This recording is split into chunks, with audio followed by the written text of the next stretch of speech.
En ce qui concerne la mise en tension en auto-passif, l'auto-étirement de ce quadriceps, donc il y a moyen, il y a possibilité d'auto-étirer le quadriceps. Donc on peut apprendre à notre patient des exercices d'auto-étirement à exercer, à pratiquer chez lui à domicile. Donc première manœuvre, c'est une manœuvre d'auto-étirement qui va se pratiquer chez un patient en position debout, en charge, devant un mur. Donc il va prendre appui contre ce mur.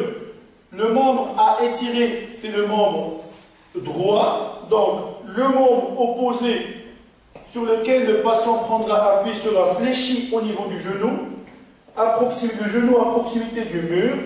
On va prendre appui contre ce mur, à l'aide d'un appui manuel, et le membre à étirer sera positionné dans un secteur d'extension de hanche et une légère flexion au niveau du genou. Donc on demande au patient d'inspirer profondément, de prendre de l'air. Commencez à souffler progressivement en pinçant les lèvres. Essayez de ramener et de rapprocher au maximum le genou du mur. Et donc, la mise en tension va se sentir au niveau du quadriceps, au niveau de la face antérieure de la cuisse, ainsi qu'au niveau de la partie haute. Donc, c'est une manœuvre qui permet d'étirer et le quadriceps et le psoas sur un genou qui est légèrement fléchi. La deuxième technique d'auto-étirement du quadriceps, c'est la technique classique que l'on connaît tous. C'est une technique qui se pratique chez un patient en position debout, et c'est dans cette technique que l'on va agir au maximum et mettre en tension maximale les fibres du quadriceps en agissant sur l'ensemble de ses chefs.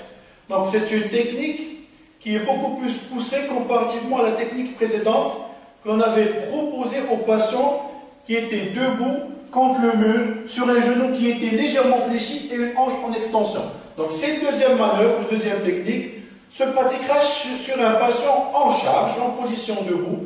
Donc on va lui demander de rester toujours devant un mur ou attrapant un barreau de l'espalier. Donc on lui demande par la suite de prendre le pied au niveau de sa face, au niveau du cou du pied. Donc ça permet de fléchir, de maintenir cette position du genou fléchi. Station debout correcte. Il ne faut pas se pencher, trop se pencher. Il ne faut pas trop se rapprocher du mur. Il ne faut pas s'incliner à droite ni à gauche.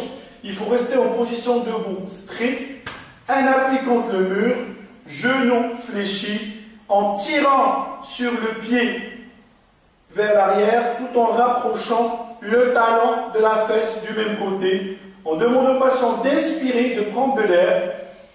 Commencez à souffler progressivement. On tire sur le cou du pied tout en essayant de ramener le talon vers la fesse et en ramenant au fur et à mesure la hanche dans le secteur de l'extension.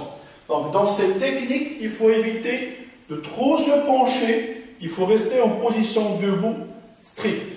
Comme vous savez, la rétraction ou l'hypoextensivité du quadriceps, notamment son chef polyarticulaire qui est le droit fémoral, va entraîner une antéversion du bassin.